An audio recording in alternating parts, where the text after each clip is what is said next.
बिस्मिल्लाहिर्रहमानिर्रहीम। अस्सलाम वालेकुम। मैं हूं खुदायार चन्नड़। आप देख रहे हैं मेरा फेसबुक पेज और यूट्यूब चैनल।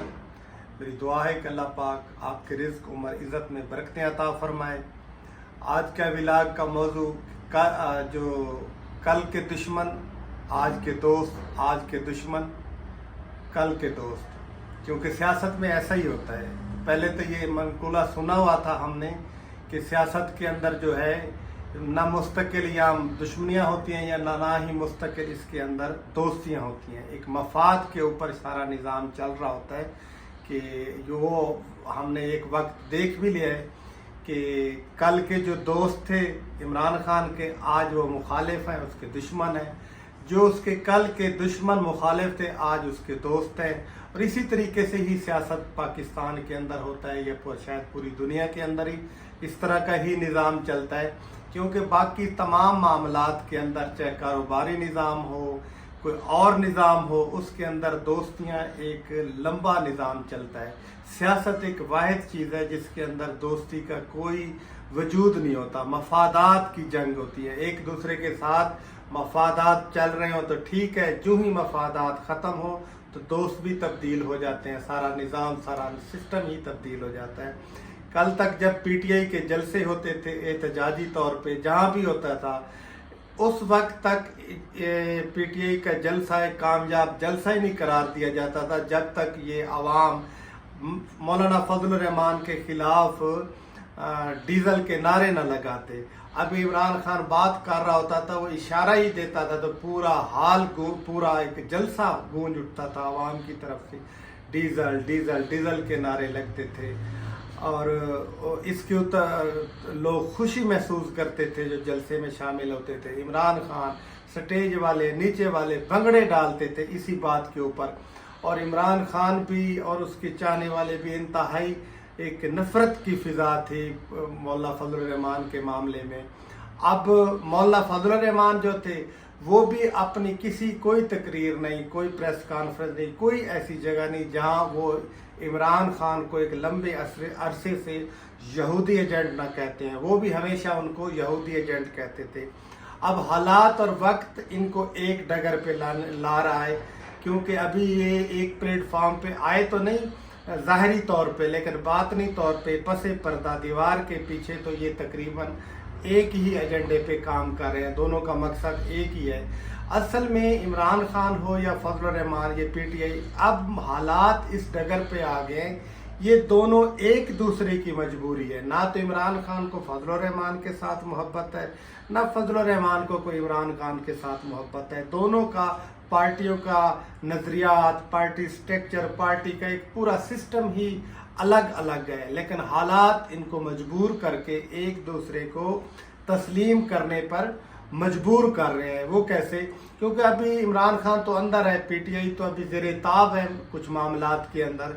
अब फजल रहमान जो है उसने एस्टेब्लिशमेंट और हुकूमत के खिलाफ बातें करना शुरू कर दी हैं, क्योंकि फजल रहमान की ख्वाहिश थी कि मुझे भी पीपल्स पार्टी की तरह, नून लीग की तरह, एमक्यूएम की तरह मुझे भी हिस्सा मिलता, मुझे भी सीटें मिलती, मैं भी इस पार्टी का, इस मौजूदा हुकूमत का अहम रोल अदा करता।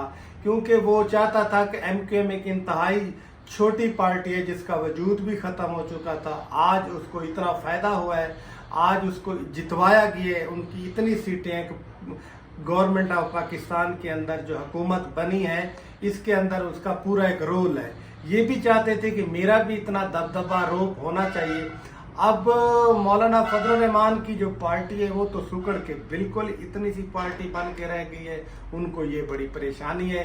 वो नून लीग, पीपल्स पार्टी और एस्टेब्लिशमेंट पर बड़े सख्त नाराज हैं, क्योंकि उन्हें तो कार्नर और नुकरे लगा के रख दिया गया है। दरअसल गुस्सा तो उनको है ये, क्योंकि वो पाकिस्तान के प्रेसिडेंट बनना चाहते थे, सदर बनना चाहते थे पाकिस्तान का, वो भी उनकी ख्वाहिश ख्वाब अधूरा रह गया। और साथ ही उनकी काफ़ी लोग भी हारे गए। उसको जो उनकी सीटें जितनी दरकार थी, वो जितना अपना रोब दबदबा पाकिस्तान की सियासी तौर पे देखना चाहते थे या दिखाना चाहते थे, वो मामला ख़त्म हो गया। चंद सीटों के ऊपर उनको आके बैठा दिया गया। اب وہ ان کا غصہ تھا دراصل یہ ہے، کوئی عمران خان کے ساتھ اس کو محبت نہیں ہے، اب وہ اس غصے کو نکالنے کے لیے وہ میدان میں آ گیا ہے۔ وہ کہتا ہے عمران خان کے ساتھ زیادتی ہوئی ہے، اسٹیبلشمنٹ نے کیا ہے، اسٹیبلشمنٹ جو ہے اپنا رول جسٹ ادارے اپنے حد تک رکھیں، مداخلت نہ کریں، سیاست کے اندر مداخلت کر رہے ہیں، اگر جو ادارہ سیاست کے اندر مداخلت کرے گا، سیاست کرے گا تو پھر لامحالہ اسے تنقید کا سامنا بھی کرنا پڑے گا۔ انہیں تنقید ہم کریں گے کیونکہ سیاستدانوں کے اوپر تنقید ہوتی ہے، اداروں کے اوپر نہیں ہوتی۔ جو ادارہ اپنی حدود میں رہے گا تو ہم تنقید نہیں کریں گے بلکہ ان کے ساتھ شانہ بشانہ کھڑے ہوں گے، جو ادارہ سیاست کرے گا اس کے اوپر تنقید ہوگی لامحالہ۔